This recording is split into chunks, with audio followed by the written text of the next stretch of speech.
forget to subscribe my channel Hang Duk Mana. Sas. Assalamualaikum, selamat datang ke channel Hang Duk Mana. Mari kita dengar ucapan Datuk Loh Mak Adam di ceramah PRK Kewangan yang beliau menyentuh tentang isu Muhyiddin umum tak pertahan jawatan Presiden Bersatu. Saya baca detail sikit kat masyarakat ini. Muhyiddin Yassin pagi ini mengejutkan seluruh perwakilan dan pemerhati Bersatu apabila mengumumkan dia tidak akan mempertahankan jawatan pada pemilihan parti yang akan datang. Okey, mari kita dengar respon Datuk Loh Mak Adam. Di akhir nanti kita akan komen macam biasa. Pada tahun 2003 ketika Tun Dr. Mahathir mengumumkan bahawa beliau mahu meletakkan jawatan sebagai Presiden UMNO. Pada ketika itu tuan-tuan, bukan main lagi, ramai yang memujuk. Ramai yang memujuk meminta supaya beliau mengekalkan jawatan Presiden dan akhirnya dia kekal untuk seketika. Hari ini tuan-tuan, drama yang sama berulang. Drama yang sama, saudara, berulang. Dan seperti yang kita jangkakan, saudara, walaupun Tan Sri Muhyiddin Yassin telah mengumumkan bahawa beliau nak melepaskan jawatan, tidak mahu mempertahankan jawatan Presiden dalam pemilihan yang akan datang, saudara, tak sampai 24 jam, Ahli Majlis Kerja Tertinggi Bersatu telah pun memujuk beliau dan menolak permintaan beliau untuk tidak mempertahankan jawatan. Ini sudah pun kita duga apa yang bakal berlaku kerana beliau hanya mengeluarkan kenyataan semata-mata untuk meminta dirinya dipujuk, tuan-tuan.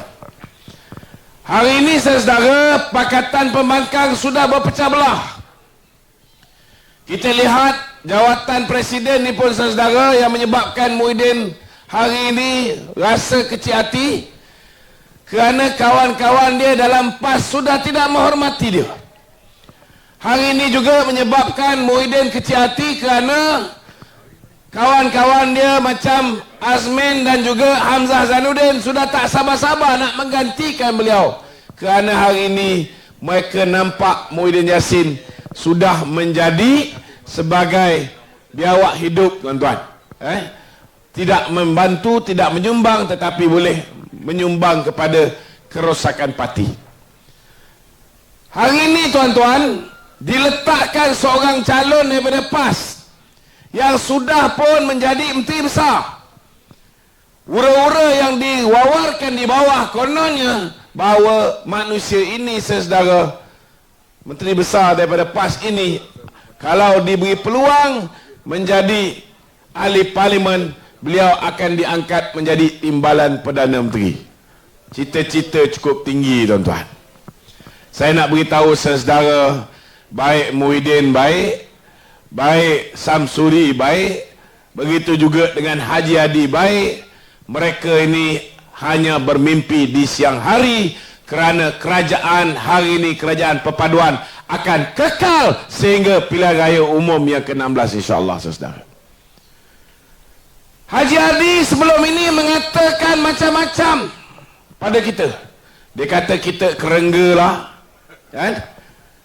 Tetapi hari semalam, tuan-tuan, hari semalam dia mengesahkan bahawa dialah bapa kerengga. Kerana dia mengatakan dia sedang memujuk kepimpinan UMNO, khususnya MP-MP UMNO yang kononnya tak nak kepada Datuk Zahid supaya mereka ini berhijrah, memberikan sokongan kepada kerajaan yang dipimpin oleh Muhyiddin dan Perikatan Nasional. Saya nak beritahu dengan saudara, senario paling cemerlang yang pernah diperolehi oleh Perikatan Nasional ialah dia memenangi 74 kursi. Tetapi kerana dengan tipu helah dia, dengan tipu daya dia, tuan-tuan, dia berjaya mencuri 10 orang daripada Barisan Nasional untuk memberikan SD kepada Tan Sri Muhyiddin menjadi Perdana Menteri.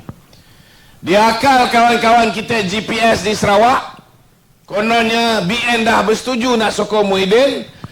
Dia cuba perdaya kawan-kawan daripada GRS, dan berapa jumlah yang dia dapat, tuan-tuan?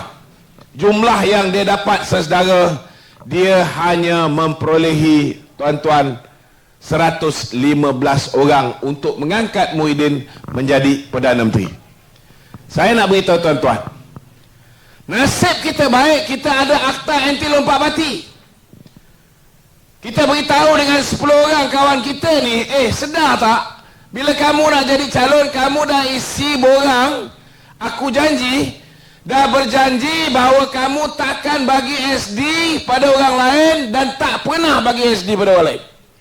Dan kalau kamu bagi SD pada orang lain, kerusi kamu secara automatik akan dikosongkan dan pilihan raya boleh dibuat semula. Itu sebab yang 10 orang ni, saudara, akhirnya tarik balik sokongan pada Tan Sri Muhyiddin Yassin kerana dia sedar bahawa Susah Agung Barisan Nasional Dr. Zamri cuma perlu hantar notis kepada Speaker Dewan Negara, Dewan Rakyat, dan kursi tu kita boleh buat pilihan raya semula, tuan-tuan.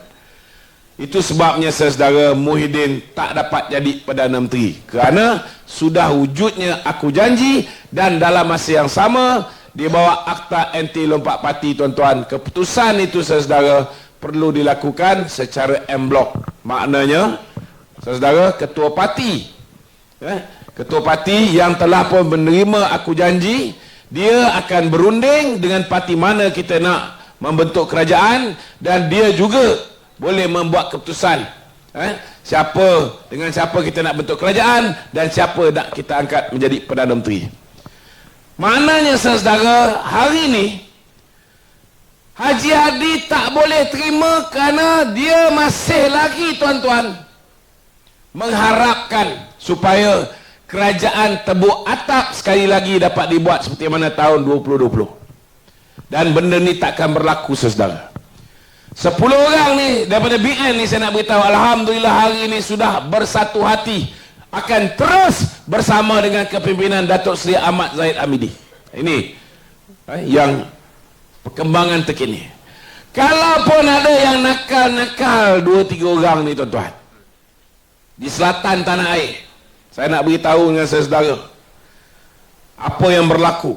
Walaupun ada setengah-setengah daripada selatan tanah air ni, saudara, mereka kata mereka mungkin nak mengadakan pilihan raya kecil, maknanya letak jawatan. Itu je cara dia, letak jawatan ahli parlimen, pilihan raya. Saya nak beritahu dengan saudara, itu pun insya-Allah tak berlaku kerana ke bawah duli Yang Maha Mulia Seri Paduka Tuanku Sultan Johor telah memanggil mereka ni, saudara, dan memberi satu amaran yang cukup keras.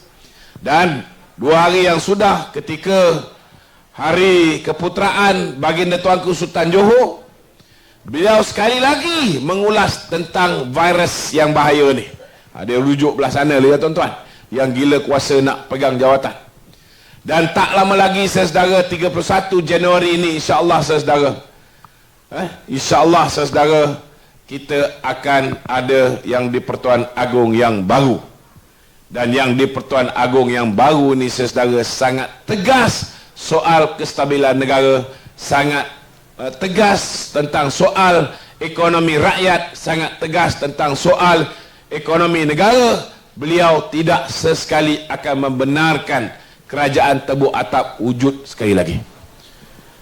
Kalau dia nak buat sekarang, sebelum baginda Tuanku Johor ambil alih, tuan-tuan jangan lupa, ketika titah ucapan diraja, Tuanku yang di Pertuan Agong sekarang mengatakan bahawa di zaman beta ada 4 orang Perdana Menteri, dan beta mengharapkan Datuk Seri Anwar Perdana Menteri yang terakhir ketika beta menjadi Perdana Menteri. Ingat lagi tak, tuan-tuan? Maknanya peluang nak tebuk atap Haji Hadi ni dah tak ada. Kenapa dia beria nak tebuk atap ni, tuan-tuan? Yang ini yang kita kena tanya dengan orang Terengganu. Sebab mereka hari ini, tuan-tuan, tak tahan. Walaupun PAS berpuluh tahun jadi pembangkang, tetapi hari ini bila berada di dalam kerajaan, bila wujudnya Jana Wibawa, skandal Jana Wibawa, skandal judi, duit judi, hasil daripada kutipan judi, cabutan khas daripada 8 kali melonjak menjadi 22 kali. Saudara, ini menyebabkan ianya disiasat oleh pihak SPRM dan ramai yang menggeletar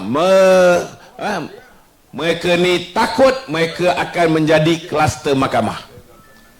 Itu sebabnya tak kiralah dia hantar Samsuri ke, dia hantar siapa untuk menjadi ahli parlimen di Kemaman ni tuan-tuan, rakyat di Kemaman perlu tahu bahawa Perikatan Nasional tidak ada peluang untuk membentuk kerajaan sebelum pilihan raya umum yang ke-16. Ini full stop. Jadi hari ini, apa pilihan yang tuan-tuan ada? Tuan-tuan hanya ada dua pilihan. Pertama, tuan-tuan boleh pilih Tan Sri Raja Afandi sebagai ahli parlimen tuan-tuan sepenuh masa. Sebab beliau bekas Panglima Angkatan Tentera. Dia ada pengalaman banyak membantu, khususnya di Kemaman ini. Dia lahir besut tapi dia membesar di Kemaman. Betul tak betul? Dan saudara, jasa dia pun bukan sikit tuan-tuan. Yang buat Bailey Bridge, yang bantu ketika banjir 2013. Banyak. Dan dengan pengalaman beliau menjaga Angkatan Tentera Malaysia. Kita ucapkan satu tepukan gemuruh kepada Tan Sri Afandi. Saya yakin tuan-tuan, beliau boleh jaga Kemaman ni dengan baik. Betul tak betul? Kalau satu pasukan tentera, tak kiralah tentera udara ke, tentera darat ke, tentera laut ke, semua dia jaga, dia boleh jaga. Apalah sangat nak jaga satu parlimen Kemaman ni. Pilihan kedua yang tuan-tuan ada ialah seorang ahli parlimen part time. Kenapa saya kata part time? Kerana dia tak ada masa pun nak jaga Dewan Undangan Negeri yang dia jaga. Betul tak betul? Dia ada masa tak nak buat kerja sebagai Menteri Besar pun tak ada masa. Berapa kali dia turun untuk berkempen hari ini? Dia lebih banyak bazir masa dekat Kuala Terengganu. Betul tak betul? Maknanya dia pun tak ada masa untuk jalankan tugas sebagai Menteri Besar. Bila ada peluang jadi Menteri Besar, bila banjir melanda negeri Terengganu, orang dah duduk kat pusat pemindahan banjir, dia datang melawat, tuan-tuan, dia boleh pergi ke Auckland, duduk Auckland bercuti 11 hari. Saya pantau tuan-tuan, dia order satu SUV besar, lepas 7 hari saya tengok dia pulangkan balik SUV besar ni tuan-tuan. Saya ingat dia nak balik sebab ketika itu dah ada yang meninggal dunia, dah ada yang arwah kerana banjir. Saya ingat dia simpati, dia nak balik. Rupa-rupanya dia tukar, dia pakai Porsche Macan tuan-tuan. Dia habiskan percutian dia cukup 11 hari. Tempoh balik tu sampai, tiket dia tu memang ngam-ngam 11 hari, baru dia balik. Balik dia buat macam tak bersalah, saudara. Orang ni, saudara, tak ada masa untuk jaga Menteri Besar punya jawatan, tak ada masa jaga adun. Macam mana tuan-tuan nak bagi dia satu lagi tugas, nak jadi ahli parlimen tuan-tuan? Agak-agak dia boleh tak kupap dengan kerja ni tuan-tuan? Tak boleh. Dan dia ada banyak kerja part time lain. Antara kerja part time yang dia buat tuan-tuan, dia juga menjadi broker kepada toke judi. Ingat lagi? Ingat lagi tak tuan-tuan? Dia jadi broker lah tu. Daripada 8 kali cabutan jadi 22 kali cabutan. Last keluar gambar dia dengan Vincent Tan atas kapal layar. Kerja apa dia buat? Apa kaitan Menteri Besar dengan toke judi ni, Vincent Tan? Ini kerja part time. Lain apa part time yang dia buat tuan-tuan? Dia jual tanah-tanah rakyat di negeri Terengganu. Ini Datuk Seri Mat Said boleh ulas. Tanah yang dulu Haji Hadi dah jual kepada Ko Insaf, nilai 29.3 juta ringgit, jual dengan Ko Insaf 550,000. Lepas tu kita beli balik 6 juta lebih. Kemudian zaman Samsuri jual balik tuan-tuan tanah yang sama dengan harga 500,000 kepada NGO milik isteri dia sendiri tuan-tuan. Lepas ni dia akan cerita tentang tanah nilai 11 juta. 70 ekar tuan-tuan, dia jual 1 ekar 1,000. Saya nak tanya, orang Terengganu dapat tak 1 ekar 1,000 kalau bukan kroni PAS? Dapat tak? Tak dapat. Banyak kerja part time dia buat ni saudara. Dia tak boleh jaga orang kemakman. Itu sebab mesej yang paling jelas yang tuan-tuan perlu tahu. Ada yang kata kalau tak bagi undi pada Samsuri, maka semua dana daripada kerajaan negeri takkan sampai. Saya nak beritahu tuan-tuan, yang menang di kawasan parlimen ini saudara, Don-don ni semua wakil rakyat Perikatan Nasional. Betul tak betul? Mereka tetap akan jaga tuan-tuan. Betul lah. Kalau Samsuri saudara jadi ahli parlimen, peruntukan daripada kerajaan negeri tetap daripada adun-adun ini. Betul tak? Tetapi kalau kita angkat Tan Sri Afandi sebagai ahli parlimen, peruntukan daripada kerajaan negeri daripada adun-adun tuan-tuan akan dapat. Betul? Tetapi saudara, peruntukan daripada pusat juga tuan-tuan akan dapat melalui Tan Sri Raja Apandi. Dan Kemaman ni satu-satunya parlimen yang akan menjadi jambatan di antara kerajaan pusat dengan rakyat negeri Terengganu. Betul tak betul kalau kita angkat calon Barisan Nasional menjadi ahli parlimen di Kemaman ni tuan-tuan.